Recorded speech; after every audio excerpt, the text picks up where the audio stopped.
Well, good afternoon, everyone. Welcome. Looks like we're first up, at least in this room. My name is David Brown. I'm the Associate Director of the Oklahoma Geological Survey in Morgan. This is Richie Tarver. He's our Petroleum Information Manager and geoarchaeologist. We'll talk about that a little bit soon at the Oklahoma Geological Survey. So, I have a few more coming in, so I'll pause a moment.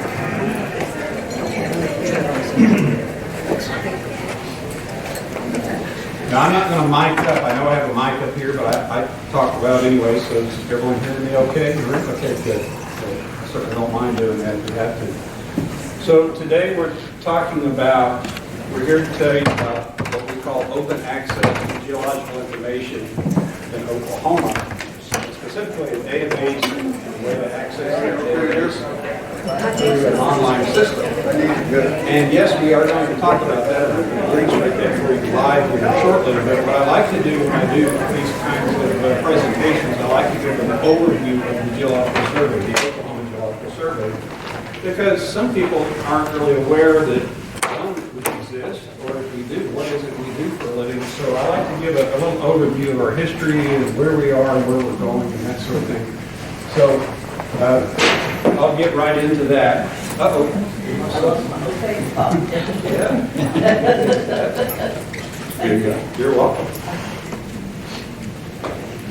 Okay, so if you'll give me just a short moments, we'll go over the history of the survey, the OGS as we call it, the Oklahoma Geological Survey. We are a state agency. The Oklahoma Geological Survey is written into the state's constitution at statehood. We've been around a long time, over 100 years. And there is actually a line in the state's constitution that says, thou shalt have the Geological Survey. We're probably the only state in the nation that has that distinction. I think not every state has a Geological Survey, but most do. I think there are 40-something states that have, you're all familiar with the U.S. Geological Survey, but we're the state's entity. And we're charged with looking at all things geology related. And that includes the natural resources of the state and all the phenomena that surround all the geologic, the rocks, the minerals, everything you can think of. That's what we're charged to study and to help manage and maintain the resources and with good stewardship and the best practices. And that's what we do, try to do this. So we are located at the University of Oklahoma. We are not the OU Geological Survey. I want to make that very clear. We are, we've always been at OU, but we're not the OU Survey.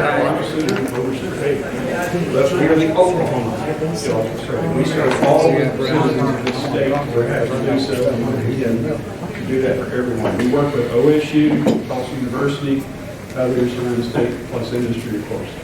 So what I'd like to do is kind of give you a quick set of slides and a little snapshot of what we do for a living. So I'm going to go back to what I call the good old days of the survey. First of all, here's sort of how it used to work. This is, there's a gentleman on your right in a white shirt and a tie. That's Charles Gould. He started the Geological Survey, and I believe this was a 1909 mapping party. And so they're out in the field mapping geology. He did a lot of things.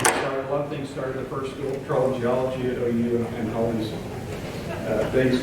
Now, the budget today is terrible for us. We're broke. I'll just stay right here.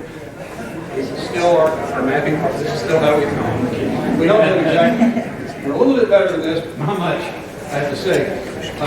And no, not all those same people work on the staff at the same time. But he wrote a book called Covered Wagon Geology. He used to get literally wagons like that and travel the whole state and map the geology of Oklahoma.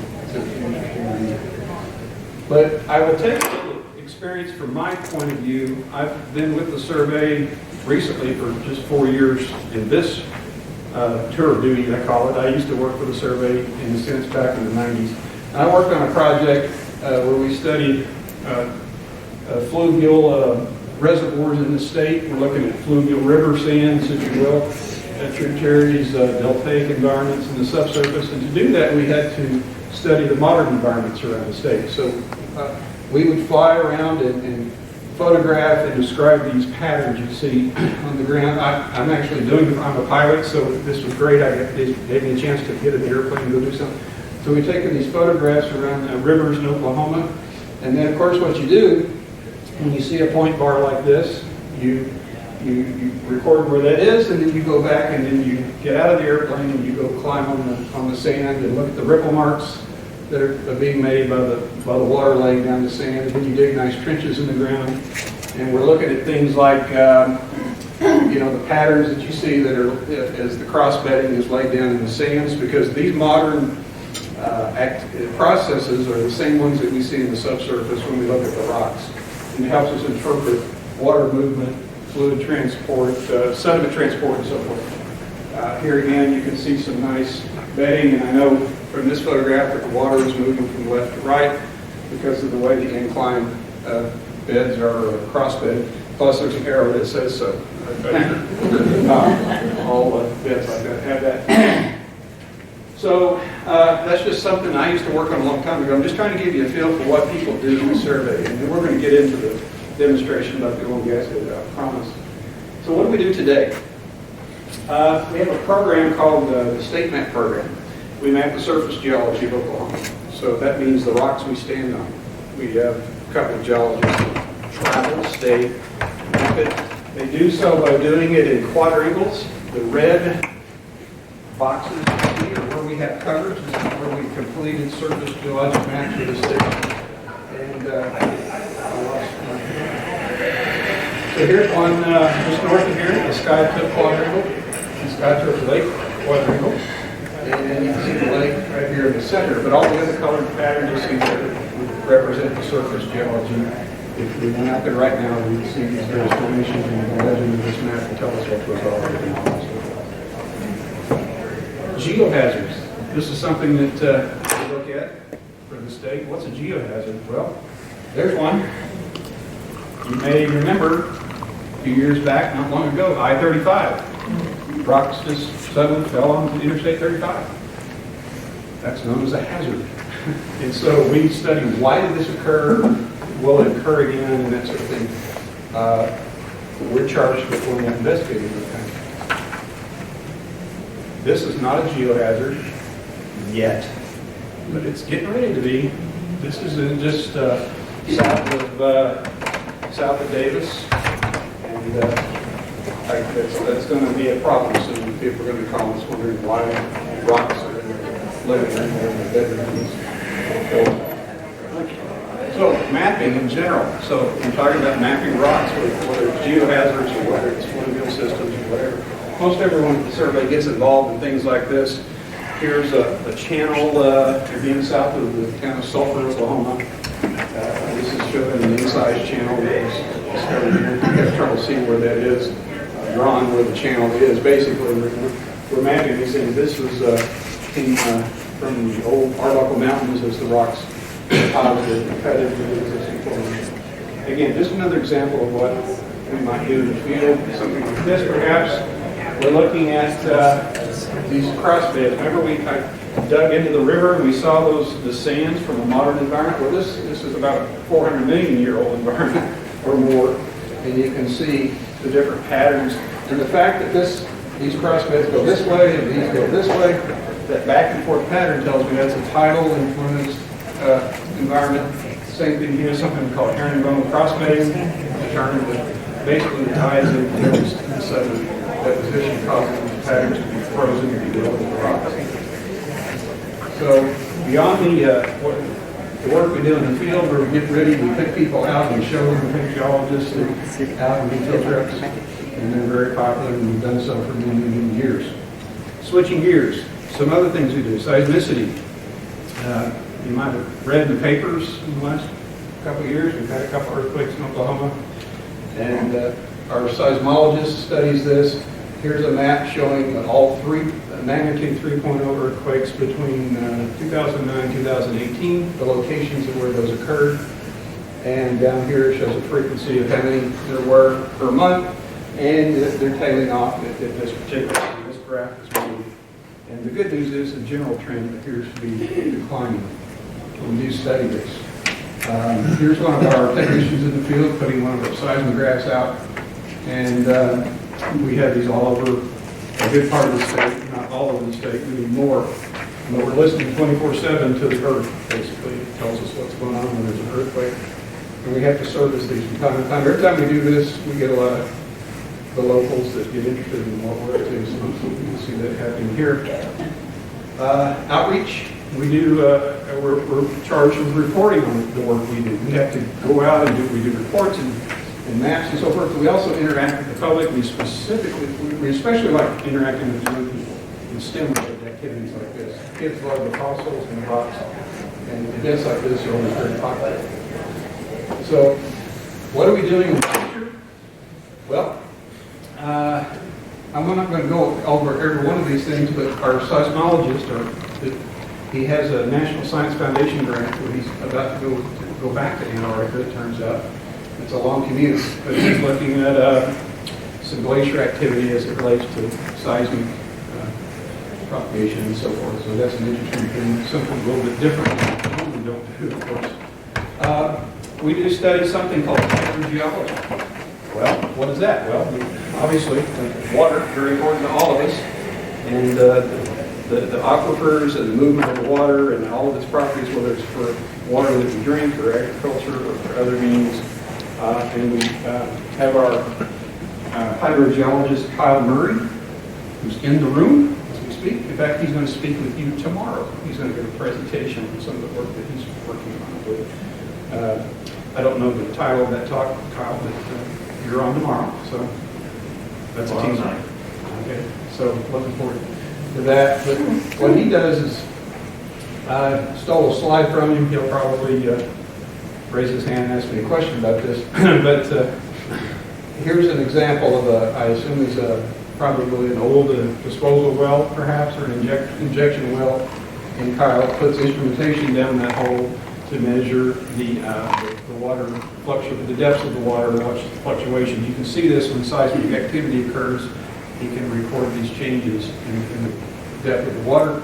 And I believe it's even exactly enough to see the tidal effects from the moon. So I think that's fascinating. It's that accurate. You can see the moon's effect on the tides as it raises and lowers the water in the subsurface. That's fascinating to me. Is that recording, recording 24 hours a day, 7 days a week, or periodically? The answer is yes, 24/7. Every 30 seconds. Every what? Every 30 seconds. Every 30 seconds. Yeah. I have the expert right here, so that's great. Every 30 seconds. So that's something we're working on now and into the future. Kyle's doing that and other things. He's done studies of the water around the city of Bartlesville, for example, and other places. Okay, I have three things combined here because they relate to my good friend here in the corner, Richie Tarver. So as I mentioned, Richie Tarver is an archaeologist by education. Richie, I call him a geoarchaeologist because he's doing a project where he's combining geology and archaeology together. But specifically today, we want to focus on his role as manager of the Oklahoma Petroleum Information Center. The Oklahoma Petroleum Information Center, OPIC. OPIC, not OPEC, that's different for OPIC. It's in Norman. It's a large warehouse, and it's full of core samples and a lot of log data, and it's 192,000 square feet. We have some pamphlets in the back on this facility. And some of you in this room have been to our OPIC facility, and people come from all over the state, trying to come from other states to look at our rocks. And what we're trying to do is virtualize that, and we have collecting all that data, put it in a database, and that's what I'm about to show you right now, is how we're making this data available online for free for anyone who wants to access it.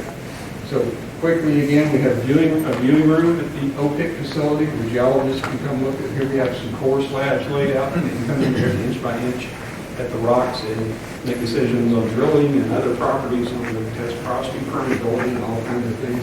We're having a workshop in Norman tomorrow in the Norman area for enhanced oil recovery. And I was talking with some folks going tomorrow to that. It's fantastic. And that's going to be a day-long event of presentations on enhanced oil recovery. And confirmed that on Friday, we're going to have 2 sessions at our OPIC facility where we have the geologists and anyone interested in engineers come out and look at selected rocks from core that are important to the enhanced oil recovery discussion. So it's going to be 2 full days of this. It's going to be great. And in fact, I think that's going to be what you're seeing here from a former workshop like that.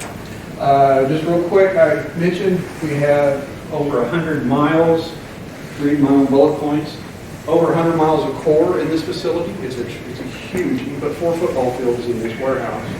And we have over 500,000 boxes of rocks, core, and sample. And people come check those out and we load them up. We also have there a tremendous library that Richie manages this whole facility. But the library that you've curated is tremendous. It has, millions of logs and well reports for the state of Oklahoma that we've amassed over the years. And we're digitizing that and making it available in the system that I'll show you. We also have all of our publications available at this facility as well. So, we have an on-site machine shop that if someone wants to take a sample from a piece of core, drill the core, take that away to a lab, have it studied for porosity, permeability, that can be done as well.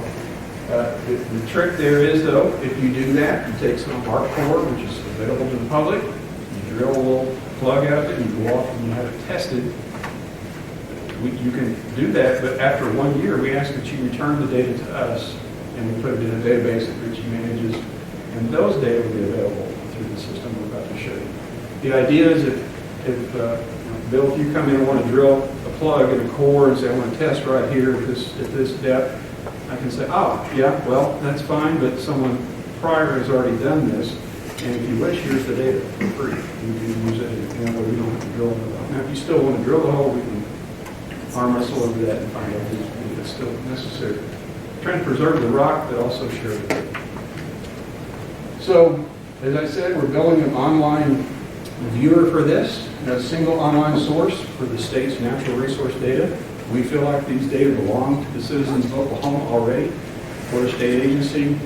We're the honest broker in the state to make this available. Other states do this. Our friends in Kansas do this, for example, and we've worked with them closely to help model ourselves after what they've done for over 20 years. But we're building this thing, and it is now out. If you go to our homepage, ogs.ou.edu, we can talk about that in just a minute. We won't do it just yet.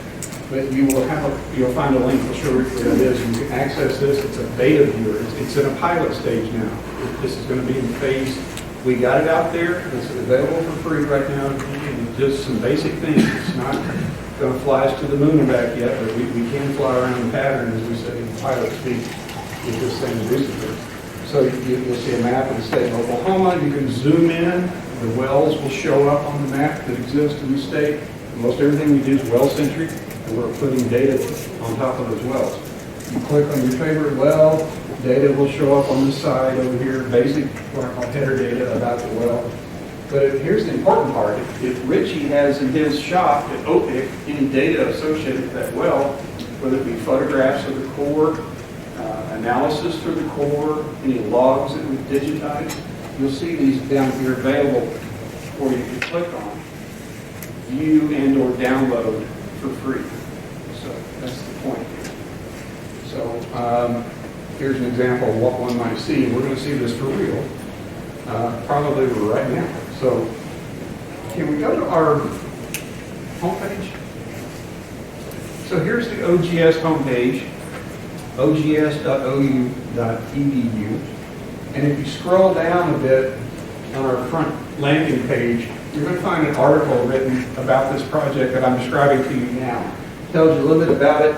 And then hiding down here, and we need to do something about this, make it a little more visible. Right down here it says go to this link, basically. If you click on that link, it will simply redirect you and open up our Richie is going to bring it for you now. So we'll just go ahead and go to our thing. So here it will pop up just like this. And a little disclaimer says, can't sue us. Do what you want to do. It's normal. But once you get past that, it's a simple viewer. We're all used to doing things with Google Earth and that thing. we're trying to make this simple. Our goal is what we call 3 clicks. We want to have as few as 3 clicks to get to some piece of information. Now, that's never literally going to be always the case, but the intent there is to make it intuitive and simple. Some of these sites we've seen in other surveys, they've done these sorts of things, and yeah, they're great. They have a lot of stuff, but you have to go here, and you have to go here, and you have to hold your mouth right, and go here, and you go da-da-da. And finally, you get to what you need. We're going to try to be aware of that when we design this going forward, and make it useful and easy. But over here, you can see it. The user can pan and zoom around, but we can open up a button that has all of the table of contents of the layers available to turn on or off within the map. And again, remember, this is our first beta pilot release. It's out there just to get something out there to let people use it. It's real. It does work, but it's not the end game. We're already starting to work on phase 2, and there'll be a phase 3, and this thing will get more and more and more advanced with a lot more capability and a lot more data. We have a lot of data to feed this thing. So let's talk about the wells just in general. He's clicking on a well. You notice he zoomed in and the labels came on automatically. He clicked on it, and over here it brought up some basic information about that well. Where are we getting the data for the wells? So we have 2 sources right now. One is the Oklahoma Corporation Commission, who have partnered with us and have agreed to allow us to take their data sets as a whole and put them into our system. And going forward, as new wells are drilled, we will add those to the system going forward. The other data set is something we call the NRIS data set. I don't know if anyone in here has ever heard of NRIS or NRIS. Sherry knows this. So, Natural Resources Information System. That's been around a long time, and back when I worked with the survey many years ago, I used to work on that, and it's a huge effort where you digitized all of the Corporation Commission's data into a database. So we have that data set, and then we have what the Corporation Commission has, and between the two, we hope to build a composite set of wells for the entire state of Oklahoma. Yes, I said the entire state of Oklahoma. So here we go. Hold that thought. So we have a few things out there. There's a few holes in the ground in Oklahoma, as you know, probably over 600,000 of them at least. And we hope to get something on all of them. And here's the thing. Once you have that base of all the wells, then it's a matter of what does Richie have to add to that. So you have a well, he may have the logs in his library digitized, make them available. He may have cord, if that well was cord, or samples. He may have photographs. He may have analysis, because Bill plugged it and took the data and gave it back to us. It's in our database. We have that available. So here's how we have a lot of other things. Here are all the wells. What was this, the electric logs? Yes. These are all the wells. Looks like it has the measles. Looks like here are all the wells that we have electric logs available for the state of Oklahoma. Now I'm no T-Boone Pickens, but I'm going to predict we should drill right there, because I think there's some really good possibilities to find oil in that hole in the world. Now, obviously, we know that's not a real hole in the world. We would love to. We've been talking with some of the council members, and we would love to have the opportunity to take the Osage Nation data and put it into our system and make it available through this. And we'd love to have those conversations going forward, because we are going to build. We've already built this. We're going to make it more advanced and put more things into it. But wouldn't it be great if we could show literally the entire state of Oklahoma? And not, of course, the advantage of the Osage Nation is you get to see the data for your backyard, but also over the fence and the rest of the state if necessary. So I want to show some sort of a little bit of how this sort of works. So right now, users can zoom and pan and zoom in on their favorite location.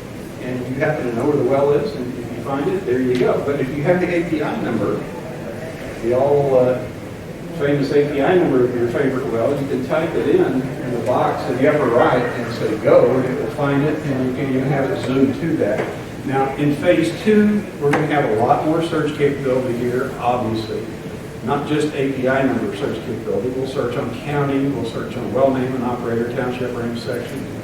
Numerous, the usual suspects. We'll have those that built in. But here we have a case where he had available data and he was able to click on the boxes and hit the preview button. And now you're able to see some of In this case, are these slabs we're looking at? Yeah, we got slabs up. I'm going to throw in a couple of. Yeah. When you core a well, you get the cylinder, the entire cylinder of rock, and then it's usually cut in 1/3, 2/3. The thicker part's called the butt, and the thinner part's called the slab. And we have photographs of both in most cases. So here are, you can zoom in, you can see a lot of detail. You start to see some of these patterns. You can see some of the bioturbation and all this. All from the comfort of your desk or your laptop on a free Wi-Fi and McDonald's for no charge. So that's the whole idea here. Now, I'm not suggesting you can use this right now to say, yep, we're drilling here, we're going to go 500 feet over there. But you're going to see some stuff that you might say, you know what, I do want to see that rock. I want to see that. And you're going to call this guy and set up a time to come. We'd love to have you come see us. But right now the way it works is you come see us first. We pull the rock off the shelf and you look at it and it's all crumbled up. You can't see it. It's drilled all the way from my local home. See that drill? Wouldn't it be great to do this first? Okay. Now, if there's any associated data with that, we can get that for you too. And you can see the porosity, the permeability for whatever zone. And very soon we hope to have a scheduling apparatus through this web app work. So if you do see something in the core photo that you are interested in, you can actually maybe schedule that through this application, make a layout at our facility, and go ahead and book that. Yeah, and it'd be great to hit a button. Just tell them, I want to see this a week from Thursday. You hit a button, the calendar pops up. If a week from Thursday is available, you click it, and it just automatically sets up your reservation, so to speak. We know to pull the rocks. You show up a week from Thursday, and they're all in that Zoom room ready for you to look at. That's the way this should work. Oh, can you go back to the image, one of those images, please? Yep. Just want to point something out.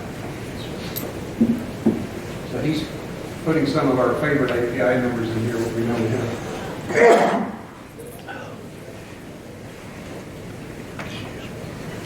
All right, so I'm going to open up anything.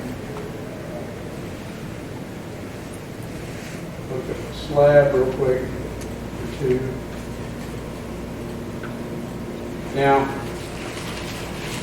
when I give tours of the facility, I like to tell you these are paleo worms that drill through the rocks that get told they. But obviously, these are some of the plugs that I talked about earlier. Some people have drilled plugs, so at some time a plug was drilled there, and some tests were done on that plug to learn more about it, and hopefully we have that data available in this database. Certainly, any new plug that's drilled, we'll have to have that. We'll put it through the system, make it available on the site. So, thank you, Richie. I just wanted to point that out. So, how about, let's go crazy. Let's look at electric logs. So, he has millions of these things, and we have probably well over 100,000 digitized more. We have nearly 500,000 of these things in the process being digitized as we speak. So here, again, available files for a particular well. Let's look at resistivity, for example. Here you hit download, and it's now downloading this to his desktop. You can simply open this up, and you get a tip.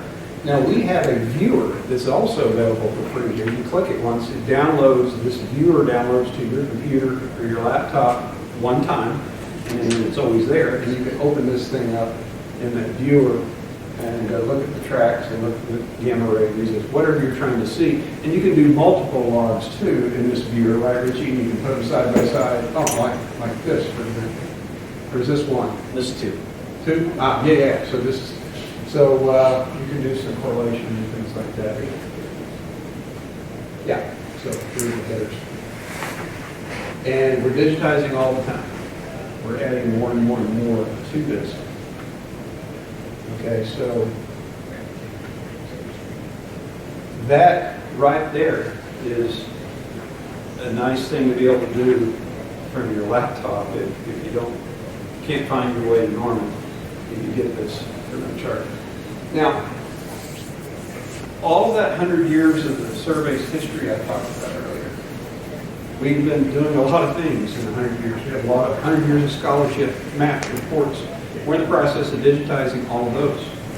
Those are going to be made available through this system as well. And you want to show a video real quick? Here's some. Sure. Yeah, let's do this. Here's some data that we had. Someone did when they did a flood. They took it and they did some analysis, and they ended up getting a video of their analysis. And so we got that data back. And now we're not saying what it is or what you can do with it. There it is. If you want, whatever we have can come back and show you some analytics. If we do a project with the engineers at OU or at Oklahoma State, those data will be available in the system as well to the church. So that's just a little impact, probably. But as I said, we have other data sets that we're going to make available through this system. So again, back to the table of contents. For example, we have all the oil and gas fields. Here's an oil and gas field map. This one was recently published, showing where all the fields are in Oklahoma. This is in here mainly just to show you an example of what we can do. Imagine this being the top of the Woodford or the Hunton or the Bartlesville or whatever study we've done. If we get the maps and plates digitized, we'll make those available to this system, so you can put that as a backdrop with the wells on top if you want. You can change the, what we call how easy it is to see through it, the opacity it's called. You simply hit this button and basically you make it dark or light, you can see through, so you don't cover other things up. The geology map, we have geology map in here as an example. For the state of Oklahoma, this is the old 1954 map. As those surface geologic maps become more available through the STATEMAP project, they're going to be made available to this, the more modern versions of this. But here's the surface geology, it's official geology for the state as a backdrop. But anything we've done and will be added if it's relevant to this type of information. We also have some things like, for example, some of Kyle's work. I mean, it makes something of hydrologic atlases or whatever it might be if you have a study on something. Now, here's the thing we want to refrain from doing is putting everything under the sun in this one app, because there's just too much. And this is mainly for a well group, for oil and gas purposes. But we'll probably do the same app, we will do the same app with a different theme. So it may be just water related, water hydrogeology related. And we'll have all the data there for that in there. If it's relevant to put it in there, we will.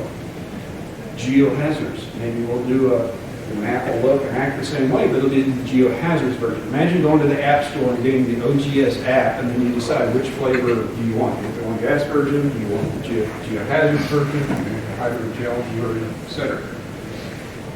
Here we have all the, let's look at the different base maps we have available. So a user can decide they want to see aerial photography instead of just the topo, or you can see both. You can combine those. So the idea here is the survey for that 100 years that we've been around has been an analog society. It's just go out there with pen and paper and do everything and print it. Well, that's fine, but we need to get into the modern age, and that's what the next 100 years is about. We're going to make this available online and make it so it's easy for you to get to and not charge for this. So, because we feel, again, that's our mission. We're chartered to go out and study the stuff and then tell the world about what we found. And we're going to do that for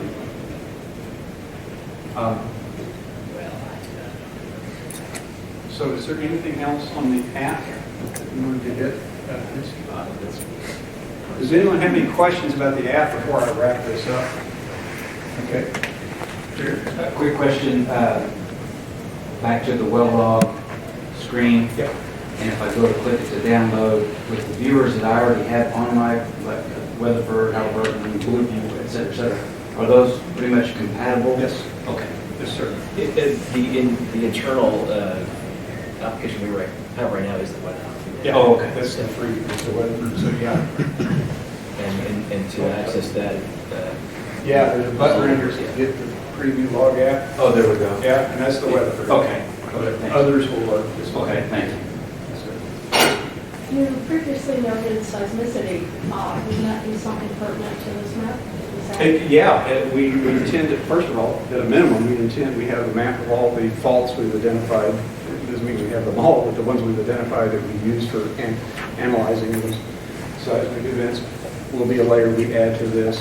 And yes, seismicity is something that our seismologist is using the same kind of application. Again, that'd be another, some of that will overlap with this, and some of it will just be in the seismicity portion of this, the version of this app. But yes, absolutely, there'll be that information available also. I don't know if that would be this geohazard, but as a landowner, I was just made aware there's some lagoons near our property, and my son, we went on Google and found some silver-looking stuff in the sky, and we're trying to figure out what it was. And so would that come, geohazard, would that come under that? Possibly so. First of all, I'm excited that, and you got this idea about watching what we just did? No, but before. Okay. Yeah. The idea is to be able to go out here and find just whatever and give us a call. But yeah, geohazards is a possibility, particularly if there are sinkholes involved or any kind of collapse features, that sort of thing. But I've always envisioned just a general geology and application in general. Again, this is focusing today primarily on oil and gas, but there's overlap between all these things. But there are probably about 6 to 8 or 10 different varieties of this app that we would probably create. And I love the idea of having feedback from people that do use it. Hit a button, give us a question, send a question back to us or something like that. And say, hey, right here, I see this. What do you say? You know, and we can get the dialogue going all through using the technology. Because there are some oil and gas wells, some abandoned, and so we were trying to figure out what is that? Yeah. So that was that. Yeah, and the older wells, that's the beauty of the INRIS data set, along with the Corporation Commission data. And certainly if we get Osage data in here, a lot of old wells out there that we may very well have a point for that perhaps other data sets don't have. We get people coming into our facility, Richie's facility all the time, looking for a well, and he has an old scout ticket that doesn't exist anywhere. If we can get that captured in here, that makes it even more useful for you. So like to populate the Osage County stuff, you need to get that from the DIA, or is that, what's the process of getting more information from it? That's a great question. That's a great question. Well, we're having, as I said, we're discussing it, just sort of open the idea that we have a vehicle one to put the data into and make it available. And we're hoping to have more conversations with perhaps the Mineral Council or anyone to help us access data that we can put into this. So we're just sort of starting those conversations, and we look forward to doing so. Yeah.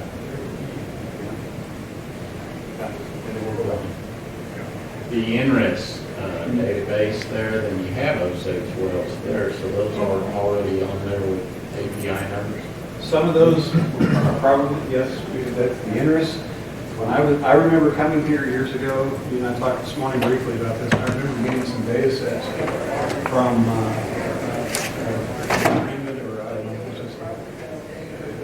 for the Osage Nation.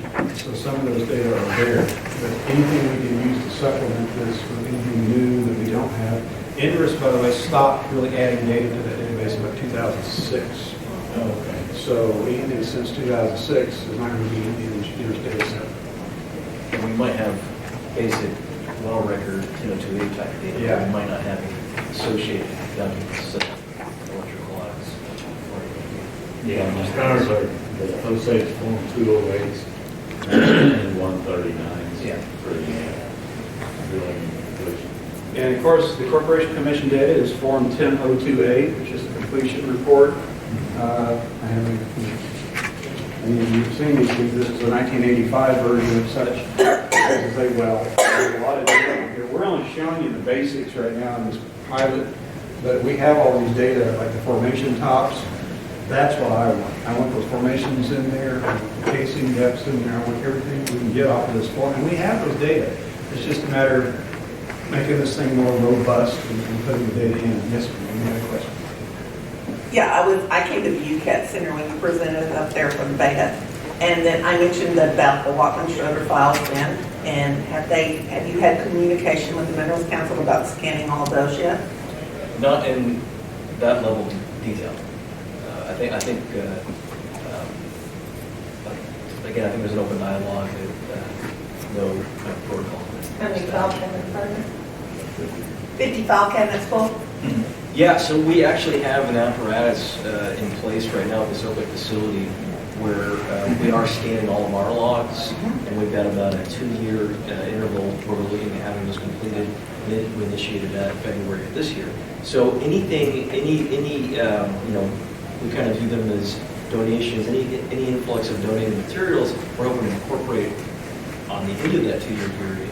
So if you have 50 file cabinets full of logs, this would probably be a good time for us to incorporate into that apparatus, because we're going to actually see a timely return on that. Because as you can imagine, having this massive accumulation over decades full of logs, data given the number of wells in Oklahoma, we've managed to generate a substantial amount of analog material, and the turnaround on getting our arms around that with the scanning it's quite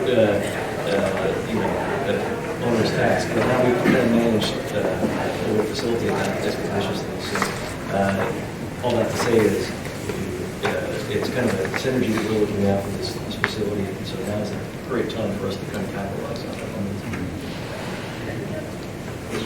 If I came up with digital data that the Osage Mineral Council was willing to share with you, completion reports and things like that, because we got most of the logs, like those 50 file cabinets, most of that information is proprietary. Sure. Except that there could be some logs we're missing, there could be some, I know there's some case code logs that probably weren't ever turned in that were required to, things like that. But if I can come up with, like I have information from 1896 to computers that was on microfilm, and some of it's unlegible. You have to blow it up to the size of this room just to actually read it. Yeah. Because the microfilm was by yeah. the time I got it digitized. But we've got a lot of digital information, so if we could share that back and forth, it'd save time. Somebody has scanned 90% of all this stuff before. Yeah. And our job is to find who's got it. Right. Whereas, there's microfilm of all completions and logs from 1972 that I know there's a microfilm out there that needs digitized now. Yeah, and that's what we're in the business of trying to preserve data. Right. We want to make sure They they all all lost. Yeah. You never know what's. And we have I do have a couple grants through the USGS for data preservation, and so we're looking at in many ways of shortcutting all of that. And the good news is with the advent of new technologies like OCR, things where you can kind of pull out information from these older image types, be it microfilm or picture, even earlier raster scans. The good news is now that the internet kind of capitalize on technology to really build a foundation for sure. Sure. What about, is there a library or watching somewhere that the public could be incorporated on all the scientific surveys? Wow. Oklahoma. I know there's a lot of it, and I know a lot of the companies turned it over and made it available to the public. Will you be a clearinghouse for that? We would love to be a clearinghouse for that and I don't know what the sources are for that, but if we could talk to someone, that would be fantastic. I would love to see some profiles. Wouldn't it be awesome? Yeah. The answer is for us is yes. We want data. We want to be the place. That's why they do it in Kansas. If you call up the Kansas Corporation Commission staff and say, well, or whatever, they say, yeah, here's the surveys. Here's the Kansas surveys number. Call them. And they point you to their site. And that's what we want to do in Oklahoma. Because Oklahoma has had different things here and there, but we're trying to do that from our state. We'll have production in here someday too, by the way. I didn't want to get into that today, but I will tease you a little bit, that's subsequent phases down the road. I want to click on that well, see the production, do a decline curve, the whole thing. One other question. I'm quite familiar with the agency, and I've worked with Kyle here. In the Constitution of the state of Oklahoma, it says that Oklahoma Geological Survey will be responsible for management of minerals and water.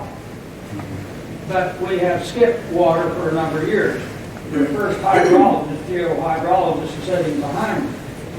Do you see any, in some of the past directors of the Oklahoma Geological Survey didn't want to get into water, groundwater, surface water, etc. Do you see any change of that and OGS going into being more research on water and then interface with Oklahoma Corporation Commission and the other agencies? Do you see any change in that? I have what I would desire to see that change and go down that road. I think Kyle can speak to that. I would love to see that happen. We had conversations the other day about at OU. We were talking about the climatological, or not the climatological, the water survey, what we're doing, what the Oklahoma Water Resources Board is doing, and so forth. And we need to get into that. We're the place to. You're right. We're chartered to do that. So, Kyle, do you have anything to say on that? Well, and obviously, I think you're for it. Yeah, we'll pass a hat. We have a name so sit on the back. No, thank you. Oh yeah, no, we're not against it, Lord. So, any other questions? And we'll have to end this for the next talk. So here's some things we're doing real quick. Phase 2, we're going to make this a lot more robust, a lot more bells and whistles. It'd be great. You can type in a township range and section of your favorite section, hit a button, and it can make a nice 9-section flat for you. You don't have to do this, and you can answer a couple of questions and put your name down here. You hit print, you can take that to the Corporation Commission and say, I want to do this, here's my map. We want to do that. We want to add all of these new features in here. So, wait, that's coming. We don't do this without funding. I want to thank our sponsors, SOAR, Sustaining Oklahoma's Energy Resources. OERB is a big funder of ours. We really thank them. The Oklahoma Secretary of Energy and Environment has funded us, and of course the university and the survey itself. So we're very appreciative of that. We're always looking for more funding to help make this process happen. Again, I want to point out, we're not a regulatory authority. We're not a regulatory body. That's that Corporation Commission we talked about. We don't make the rules. We do this. Look at the science. But I always like to point this out. And so with that, it's a new day at the survey. We're getting out of the analog world, getting into more digital versions of things, and hopefully going forward. The next century is a lot more automated. And so that's my grandson. He lives in a town called Tulsa, Oklahoma. And he's a proud Tulsan. And I encourage everyone, every time I do this, to try to be a mentor to someone. You may think you don't have the time for that sort of thing, but or that you're not a mentor. Everyone in this room is a mentor. Somebody's watching us do something, so let's remember that, and let's try to help these young people make this a better place. So with that, I think we're done. I thank you for your time.